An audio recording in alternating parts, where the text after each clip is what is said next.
אז בעצם אני רוצה לדבר איתכם היום על איך מורידים משחקים בחינם.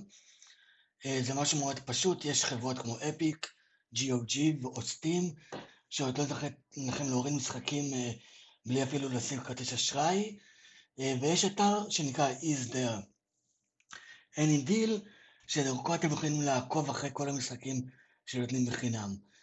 זהו, זה ממש פשוט ואני עוד שנייה אראה את זה. אל תשכחו לעשות סאב לערוץ, יאללה, מתחילים. אני נכנס לגוגל, רושם is there any deal, נכנס לאתר,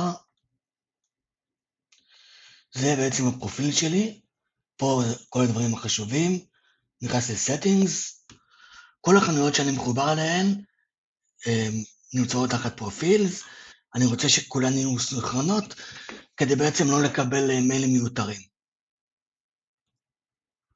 אז נגיד אני רוצה לקבל את החשבון סטים שלי, סטים, הוא אומר לי שפה יש את ה-ID הארוך הזה, שבעצם מראה לי מה, דרך איזה URL להתחבר.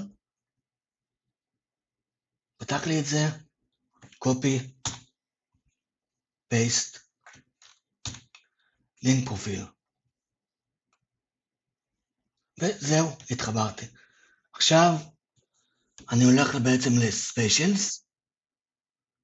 פה אני יכול לקבוע תוך כמה זמן אני אקבל התראות, באיזו תדירות. קבעתי 24 שעות כדי לא להשתגע, ופה אני בוחר על מה בדיוק אני רוצה לקבל התראות. אני מסמן פה את giveaways, כלומר דברים בחינם, ו-save. עוד דבר שחשוב לי להראות, זה שבתוך collection, מאוד חשוב לסמן את התיבה הזו, hide games I already have, כדי שאני לא אקבל עוד סתם מיילים על דברים שכבר יש לי, ואני נלחץ פה על save.